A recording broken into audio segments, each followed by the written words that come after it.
Bonjour Joan Hubert. Bonjour. Vous mettez en scène N, désolé si je prononce mal. N.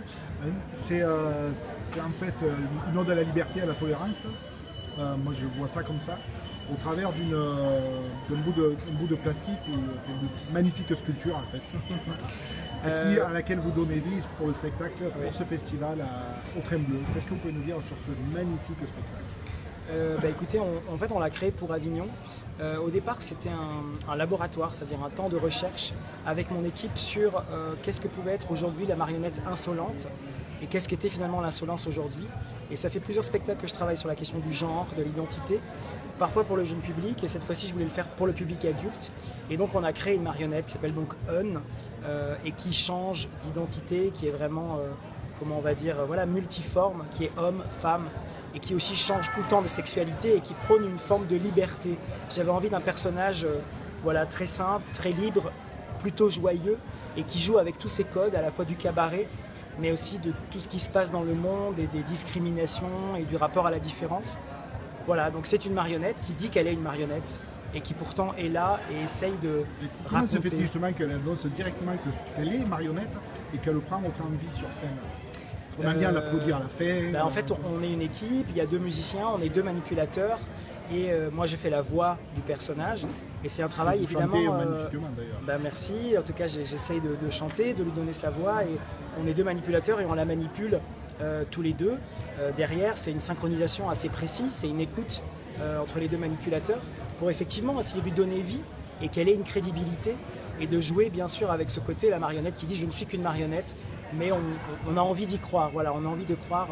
Et elle dit à un moment, elle dit en fait si vous me laissez le temps d'exister, tout devrait bien se passer. Et c'est un peu le sujet aussi de ce spectacle, c'est de dire qu'il y a beaucoup de discrimination et c'est comme si on va dire un peu allégorique, en fait, on ne laissait pas exister des gens qui sont transgenres ou des gens qui sont Et dans malgré des toutes les identités. discriminations, il n'y a jamais de violence dans votre spectacle.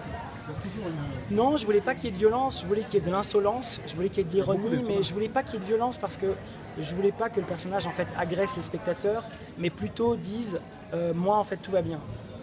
Si vous avez un problème avec J'existe. moi, c'est votre problème. Oui, c'est un peu ça. C'est un peu d'ailleurs, c'était le titre d'une pièce de Pierre Notte, je crois, qui s'appelait J'existe, foutez-moi la paix. Et Pierre a écrit notamment des chansons pour le spectacle. Toutes les chansons sont, enfin la plupart des chansons sont originales. Elles ont été écrites pour le personnage. Et on retrouve, vous en parlez, mais Brigitte Fontaine.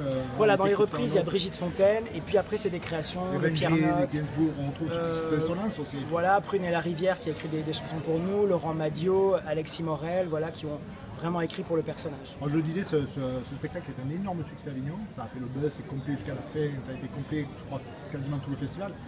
Quel est l'avenir d'un spectacle quand même qui est insolent, qui demande peut-être certains publics ou alors de la volonté de directeur de théâtre? Oui, alors l'avenir, en fait, c'est un petit peu, ça part d'ici d'Avignon, c'est-à-dire qu'on a eu la chance d'avoir beaucoup de professionnels qui sont venus, mais on ne sait pas. On ne sait pas, en fait, il y a peut-être des théâtres qui ne vont pas oser pour différentes raisons, par rapport à leurs élus, par rapport à, voilà, X raisons. Nous, on aime beaucoup ce spectacle, on a beaucoup de plaisir à le jouer. Je ne sais pas s'il est nécessaire. Pour nous, il l'est. En tout cas, pour moi, quand je l'ai créé, il l'est. Maintenant, on va voir en fait comment les gens vont s'en emparer. C'est un cabaret plutôt joyeux, c'est de la marionnette pour adultes. Donc, bien sûr, on a toute la fragilité de la diffusion, mais on va voir après qui a envie de vraiment de s'emparer de ce On a spectacle. vu des articles, des gens qui sont venus, de la presse, etc. Oui, mais des fois, un spectacle qui ne peut que tourner. ouais, pour avoir fait Avignon plusieurs fois, avec Kraft, avec Le Petit Bain, avec Elpa Princesse, Lupa Héros, on ne sait pas. En fait, toutes les compagnies qui jouent dans le off, voilà, on le sait, on peut avoir beaucoup de presse et très peu de tournées, on peut avoir beaucoup de professionnels et tourner peu, on peut avoir peu de professionnels et tourner beaucoup. C'est vraiment, voilà, c'est la difficulté d'Avignon. C'est très risqué, c'est un pari qu'on fait tous. On met beaucoup d'argent, voilà, des différentes compagnies en fait dans nos projets.